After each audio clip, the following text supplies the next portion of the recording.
तेजस्वी यादव तो फिलहाल बिहार के उप मुख्यमंत्री बनेंगे और सत्ता संभालेंगे और उम्मीद हम लोग यही करते हैं कि तेजस्वी यादव उप मुख्यमंत्री बनेंगे और जो उनको कार्य दिया जाएगा उसको वो बखूबी निभाएंगे और उसको अच्छे से करेंगे और उनसे जितना संभव हो पाएगा बिहार को युवाओं को रोजगार देने का काम करेंगे। बाकी जलने वाले जो हैं वो तेजस्वी यादव से जलते रहेंगे, पीछे भी जलते थे, अब नीतीश कुमार इनके साथ आ गए हैं तो वो सुशासन से कुशासन हो जाएंगे और जब भाजपा के साथ थे तो वो सुशासन बाबू थे।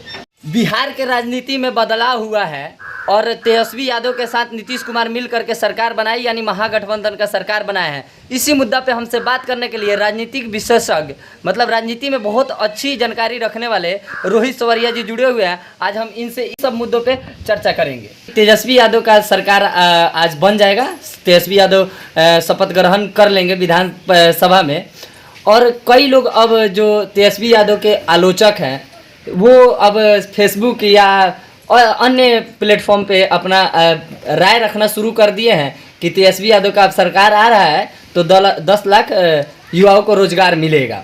इसी पे हम लोग चर्चा करने के लिए आए हुए हैं, हमारे साथ ये जुड़े हुए हैं कि तो क्या आपको लगता है कि तेजस्वी यादव का जब ये सरकार आएगा तो ये रोजगार मिलेगा?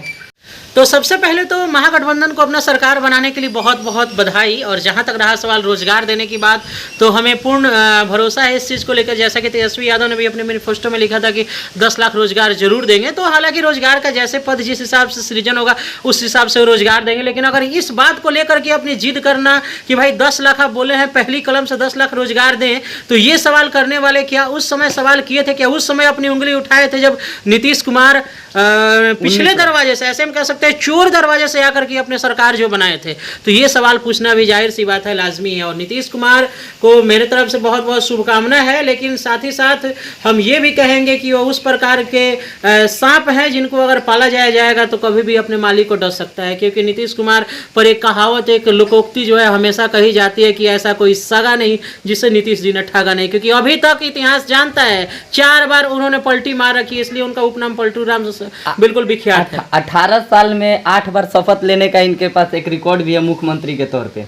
हमें इस बात की खुशी है कि हमारे बिहार से कोई ऐसे मुख्यमंत्री है जिनका नाम Guinness book of world record में है इस चीज़ को लेकर कि सबसे लंबे कार्यकाल तक ये मुख्यमंत्री के रूप में अपने पद की शोभा बढ़ाए हैं, पद की गरिमा को बढ़ाए हैं। लेकिन साथ ही साथ इस बात को भी हम सभी लोग जानते हैं कि सुशासन की सरकार नाम से जो इनका सरकार है, तो फर्स्ट फेज जो सरकार जितना बढ़िया से चला था उतना बढ़िया से अभी गाड़ी पटरी पर नहीं जा रही थी। और आपस में ही इन लोगों की राजनीतिक वैचारिक वैमनस्यता के कारण आज ऐसा हुआ कि पार्टी 2 खेमे में बटी और अंत में जाकर के इनको राजद के आगे ही सर को झुकाना पड़ा, वहीं पे नतमस्तक होना पड़ा और राजद ने ही इनके नैया की बैतरनी को पार लगाई। तो ये लगता है कि आपको ये जो दोनों का सरकार जो बना है ये सरकार अच्छे से चलेगा?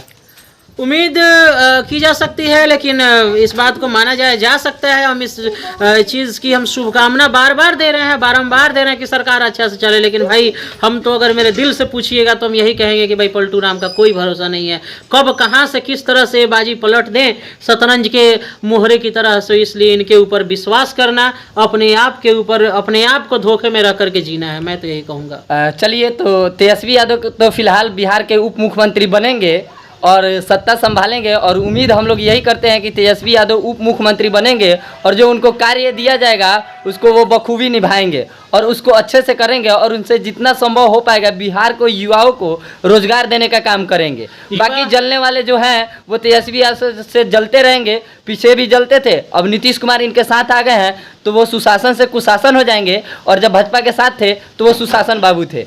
ये निरंतर बिहार के राजनीति में चलता रहेगा। लेकिन फिलहाल तो आरजेडी या महागठबंधन के लोगों में जश्न का माहौल बना हुआ है, पूरा एकदम झूम रहा है, पूरा बिहार तेजस्वीमय हो चुका है। युवा चेहरा है तेजस्वी जी का, इसलिए सभी युवाओं को पूर्ण विश्वास है कि वो युवाओं की समस्या को पकड़ेंगे। और जैसा कि हमारा बिहार बेरोजगारी से पूरी तरह से बिल्कुल पथराया हुआ है, तो इस चीज़ को समझ करके निश्चित रूप से वो एक मार्गदर्शक का काम करेंगे। बस इन्हीं के साथ हम बारंबार एक बार और से शुभकामना हम देते हैं। बहुत बहुत बधाई हो महागठबंधन की सरकार बनाने के लिए, धन्यवाद। चलिए, तो आप लोग हमारे वीडियो पे अगर नए हैं तो चैनल को सब्सक्राइब कर ले और फेसबुक पेज पे देख रहे हैं तो पेज को फॉलो कर ले। ऐसे ही निरंतर वीडियो आप लोग के बीच में आता रहेगा। बहुत बहुत धन्यवाद।